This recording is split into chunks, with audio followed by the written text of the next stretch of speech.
우리 함께 신앙 고백하시겠습니다. 나는 전능하신 아버지 하나님, 전지의 창조주를 믿습니다. 나는 그의 유일하신 아들 우리 주 예수 그리스도를 믿습니다.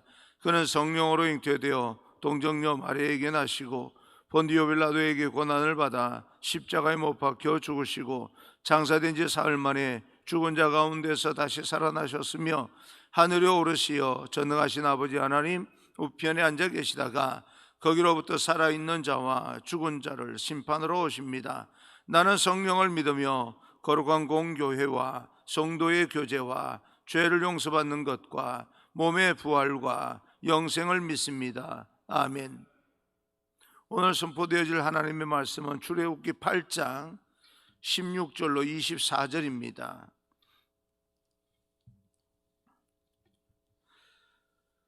출애굽기 8장 16절로 24절까지 말씀을 제가 봉독해 올리겠습니다. 여호와께서 모세에게 이르시되 아론에게 명령하기를 내 지팡이를 들어 땅에 티끌을 치라 하라. 그것이 애굽 온 땅에서 이가 되리라. 그들이 그대로 행할세 아론이 지팡이를 잡고 손을 들어 땅에 티끌을 치매 애굽 온 땅의 티끌이 다 이가 되어 사람과 가축에게 오르니 요술사들도 자기 요술로 그같이 행하여 이를 생기게 하려 하였으나 못하였고 이가 사람과 가축에게 생긴지라. 요술사가 바로에게 말하되 이는 하나님의 권능이니이다 하였으나 바로의 마음이 완악하게 되어 그들의 말을 듣지 아니하였으니 하나님의 말씀과 같더라. 여호와께서 모세에게 이르시되 아침에 일찍이 일어나 바로 앞에 서라. 그가 물 있는 곳으로 나오리니 그에게 이르기를 여호와께서 이와 같이 말씀하시기를 내 백성을 보내라. 그러면 그들이 나를 섬길 것이니라. 내가 만일 내 백성을 보내지 아니하면 내가 너와 내 신하와 내 백성과 내 집에서 내 집들에서 파리떼를 보내리니 애굽 사람의 집집에 파리떼가 가득할 것이며 그들이 사는 땅에도 그러하리라. 그날에 나는 내 백성이 거주하는 고센 땅을 구별하여 그곳에는 파리가 없게 하리니 이로 말미암아 이 땅에서 내가 여호와인 줄을 내가 알게 될 것이라. 내가 내 백성과 내 백성 사이에를 구별하리니 내일 이 표징이 있으리라 하셨다 하라 하시고 여호와께서 그와 같이 하시니 무수한 파리가 바로의 궁과 그의 신하의 집과 애굽 온 땅에 이르니 파리로 말미암아 그 땅이 황폐하였더라. 아멘. 하나님의 큰 은혜가 오늘 여러분 위에 가득가득 채워지기를 간절히 축복합니다.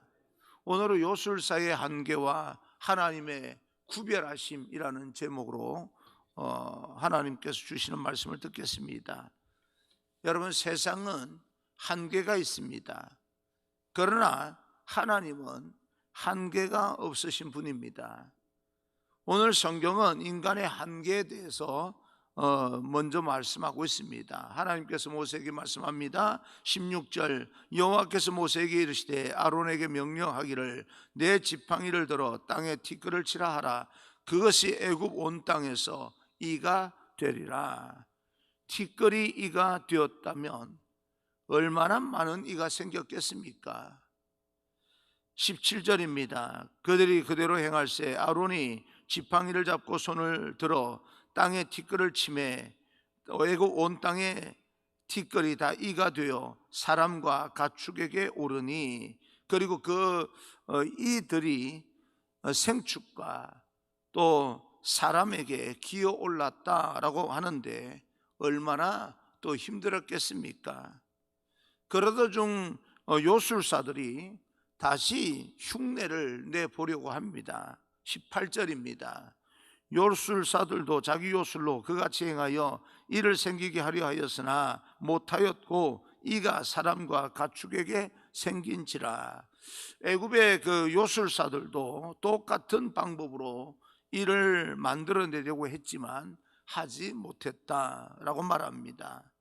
애굽의 이 마술사들에게는 한계가 있었다 그 말입니다. 인간의 능력에는 한계가 있습니다. 하나님이 하시는 일에 대해 사람도 조금 따라하는 것 같이 보일 수 있지만, 그러나 사람의 한계, 그 한계에 곧 부딪히고 맙니다. 우리는 이런 어떤 사람의 한계를 인정하고 살아야 됩니다. 우리에게도 한계가 있다. 그럼 어떻게 해야 됩니까? 19절입니다. 요술사가 바로에게 말하되 이는 하나님의 권능이니이다 하였으나 바로의 마음이 완악하게 되어 그들의 말을 듣지 아니하였으니 여호와의 말씀과 같더라. 이것이 하나님의 권능입니다. 이것은 우리가 손댈 부분이 아니고, 이것은 우리가 할 수 있는 일이 아닙니다. 이것은 하나님만이 할 수 있습니다. 하나님의 권능의 부분이 있는데, 애굽의 마술사들은 자신의 한계를 깨닫고 하나님의 권능을 인정했다.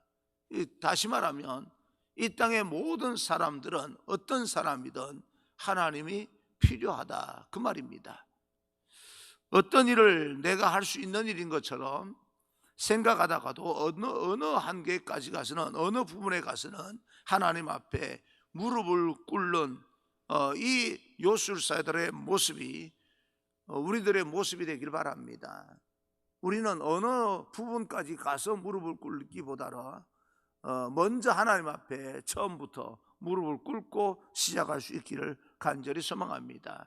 그런데 내가 사람인지라 또 어느 능력이 있어서 어느 정도 할 수 있겠다라고 생각이 든다 할지라도 여러분, 끝까지 가시면 안 됩니다. 끝까지 하나님 앞에서 자신의 능력을 자랑하고 한계가 없는 것처럼 교만하면 안 됩니다. 건강한 사람이 하나님 앞에서 자신의 건강을 끝까지 주장하면 안 됩니다. 하나님께서 부르시면 그 생명도 한순간이라고 하는 사실을 기억하고 살아야 됩니다. 세상은 내 신념과 내 능력으로 헤쳐나갈 수 있다고 생각하는 사람은 생각을 바꿔야 됩니다. 그것은 무능력을 깨닫고 비굴하게 살아라 라고 하는 뜻이 아니라 하나님 앞에서 자신의 연약함을 인정하라 라고 하는 그런 말씀입니다.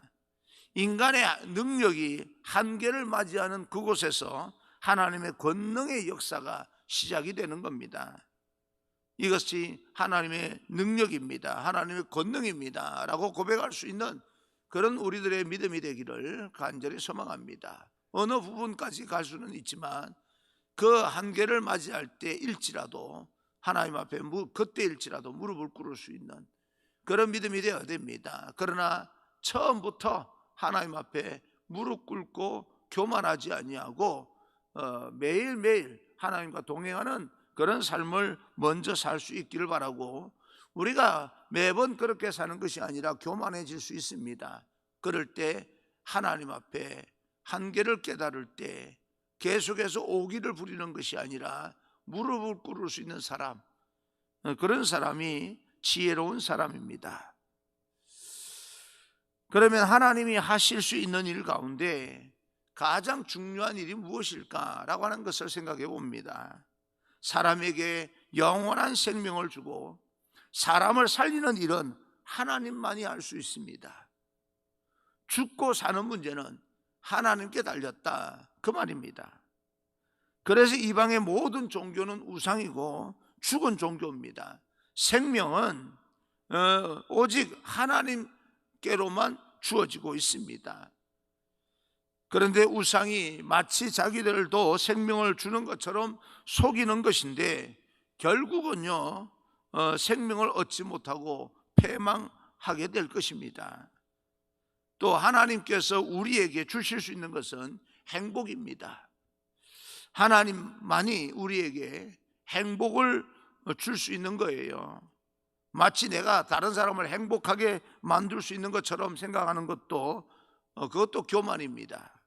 하나님만이 진정한 행복, 영원한 행복을 주실 수 있다. 오늘 그 하나님의 주권을 인정하고 하나님의 권능을 인정할 수 있는 그런 우리들이 되어야 됩니다. 먼저 그것이 인정되어져야 오늘날 이 힘들고 어려운 시국에 하나님 앞에 무릎을 꿇을 수 있는 사람이 되는 겁니다. 우리가 할 수 있는 일이 있고 하나님만이 할 수 있는 일이 있는 것입니다. 더 구체적으로 우리가 할 수 있다고 생각하는 일조차도 하나님께서 막으시면 우리가 할 수 없게 됩니다. 마찬가지로 우리가 할 수 없다고 생각하는 그 일조차도 하나님께서 함께 하시면 얼마든지 할 수 있는 일이 됩니다. 그래서 우리는 하나님의 은혜로 살아가는 것입니다. 티끌이 이가 되었으면 바로가 이스라엘 백성들을 이제 다시 보낼 만한데 바로가 이스라엘 백성을 보내지 않습니다. 왜냐하면 바로의 마음은 계속 강팍한 가운데 있기 때문입니다. 인간의 마음이 어디까지 강팍해질 수 있을까? 오기가 나면 완전히 망할 때까지 강팍해질 수 있습니다. 끝까지 가보자는 거죠. 그래서 하나님은 모세에게 다시 말씀합니다. 20절입니다. 20절, 여호와께서 모세에게 이르시되 아침에 일찍 일어나 바로 앞에 서라. 그가 물 있는 곳으로 나오리니 그에게 이르기를 여호와께서 이와 같이 말씀하시기를 내 백성을 보내라. 그러면 그들이 나를 섬길 것이니라. 아침에 일찍 일어나 바로 앞에 서라라고 이야기를 합니다.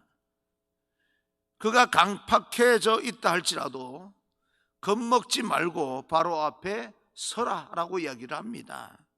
겁먹지 말라는 겁니다. 두려워하지 말라는 이야기입니다.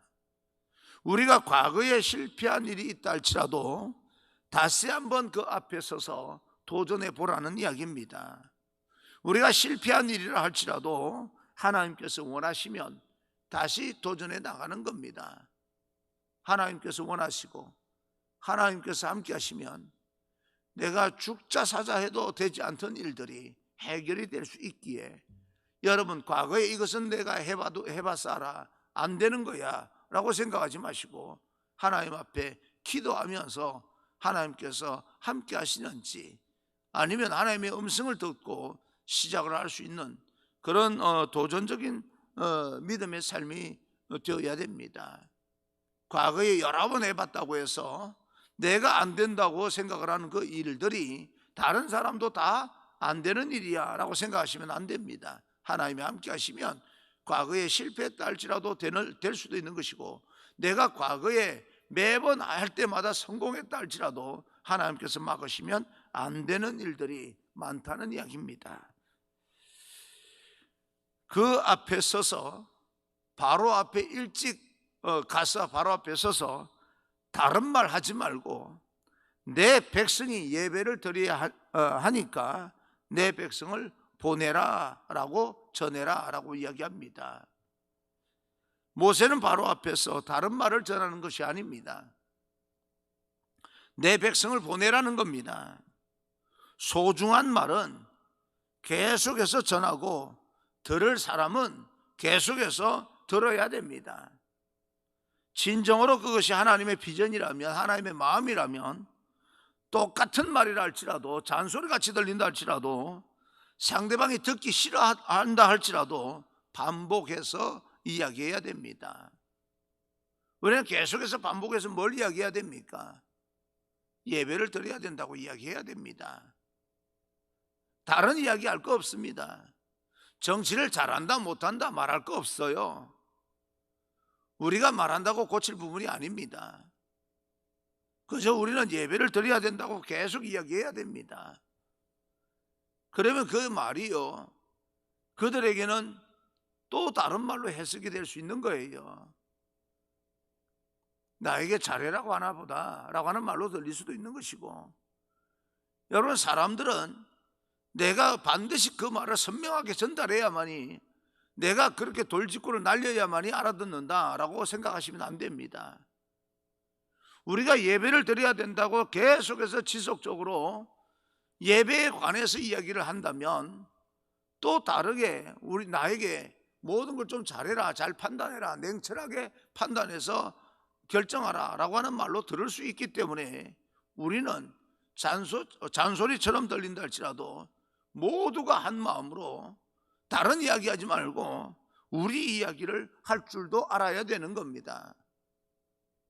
근데 예배 드려야 된다고 말을 해야 되는데 들어가서는 엉뚱한 말을 하는 거예요. 예, 왜 그렇게까지 밖에 못하냐, 그렇게 이야기를 하는 겁니다. 왜 그렇게까지 밖에 못하냐라고 말할 필요가 없습니다. 그저 우리는 예배를 드려야 됩니다.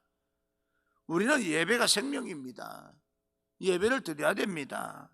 상대방이 듣기 싫어한다 할지라도 계속해서 그 말을 하는 거죠.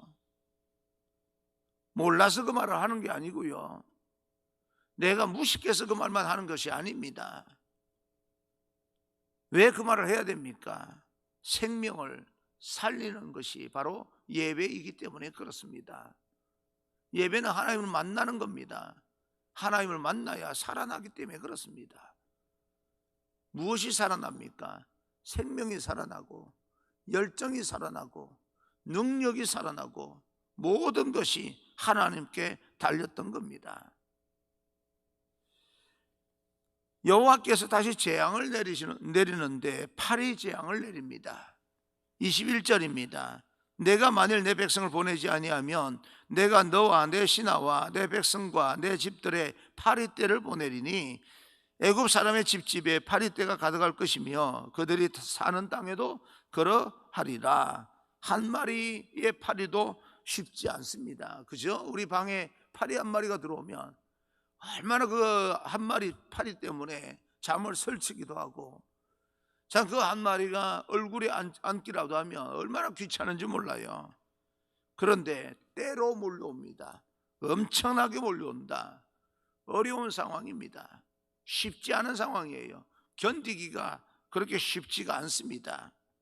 그리고 22절 보니까 그날에 나는 내 백성이 거주하는 고센 땅을 구별하여 그곳에는 파리가 없게 하리니 이로 말미암아 이 땅에서 내가 여호와인 줄을 내가 알게 될 것이라. 그날, 즉 이 파리떼가 몰려오는 날 너희들이 사는 땅, 고센 땅을 구별하겠다라고 말합니다. 여기에서 마음에 와닿는 그 단어가 하나 있는데, 구별하시는 하나님. 이스라엘 백성과 애굽 사람을 똑같이 다루지 아니하고 자기 백성을 구별하시는 하나님. 그래서 파리떼가 이스라엘 사람이 사는 땅에는 오지 않게 만들어 주시는 겁니다. 하나님은 하나님의 백성을 지금도 오늘날도 구별하십니다. 우리가 하나님 앞에 어떻게 나아가느냐가 중요한 거죠. 여러분, 하나님은 여러분을 구별하시는 하나님, 그 사실을 믿으시기를 바랍니다. 우리는 이미 예수 그리스도로 예수 그리스도를 영접함으로 하나님의 자녀가 되었다라고 하는 말은 이미 구별되었다. 그리고 어려운 세상에서 이 세상에서 어려운 일을 당할 때 세상 사람들과 구별하는데요, 세상 사람들은 어려운 일을 당하면 한 번 당하고 두 번 당하고 계속해서 무기력해지고 무능력해지면서 포기해버립니다. 그러나 하나님의 사람들은 세상 사람들과 똑같이 한두 번 실패할 수 있지만 그럼에도 불구하고 다시 일어나고, 하나님이 나와 함께 하신다 하면 다시 도전하고, 그렇게 구별하시는 거예요. 특별하게 오늘날에는 마찬가지로 코로나가 다 오는데 하나님의 백성들만 살짝 피해간다, 그런 건 일어나지 않습니다. 그렇게 구별하시는 것이 아니라 그럼에도 불구하고 겁먹지 아니하고 그 모든 것을 극복하게 만드시는 하나님, 그렇게 구별해 주시는 거예요. 우리가 이 땅에 살아갈 때 담대함을 주시는 하나님, 세상 사람들과 구별하여서 담대한 용기로 다시 시작하게 만드시는 하나님, 그 하나님께서 우리 가운데 오늘날 마찬가지로 담대함을 주시고, 하나님은 우리에게 용기를 주시고 넘어지더라도 다시 일어서서 달려갈 수 있는 놀라운 그런 힘과 능력을 주십니다. 그래서 코로나 바이러스 이후에 우리가 하나님의 공동체가 어떻게 여러분 회복될 것인가, 우리 가정이 어떻게 회복될 것인가 라고 하는 걱정과 두려움과 염려를 가지기보다는 다시 달려나갈 수 있는 그런 힘과 능력을 주실 줄 믿고 하나님 앞에 엎드려서 다시 시작할 그날을 준비하는 것이 맞습니다. 세상 사람들은 좋은 위치에 있을 때 힘을 발휘하고 일어서게 됩니다. 그런데 하나님의 백성들은요, 좋지 않은 환경 가운데서도 기뻐하고 행복해하면서 다시 일어나 도전할 수 있는 능력을 가지게 됩니다. 그것이 바로 구별입니다. 모습이 달라요. 대하는 태도가 달라요. 23절입니다. 내가 내 백성과 내 백성 사이를 구별하리니 내 이 표정이 있으리라 하셨다 하라 하시고, 내가 내 백성들과 너의 백성을 구별해 두겠다. 나는 우리 모두가 하나님께로 구별된 사람들이 되기를, 구별되었다고 하는 사실을 믿으시길 바랍니다.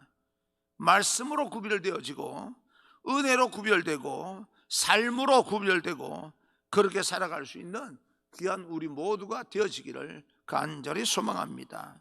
그렇게 구별되게 사는 하나님의 백성, 바로 여러분 한 사람 한 사람입니다. 하나님은 그런 사람을 축복하시고 세상의 소금으로 세상의 빛으로 살게 하는 것을 믿으시고 그렇게 살게끔 능력을 허락해 주실 줄 믿고 오늘도 세상을 향해서 나는 하나님의 백성이야, 나는 세상의 소금이야, 나는 세상의 빛이야 라고 하는 마음으로 세상을 변화시키기 위해서 다시 한번 담대하게 믿음으로 도전해 나갈 수 있는 그런 귀한 여러분 되기를 주님 이름으로 축원합니다. 할렐루야.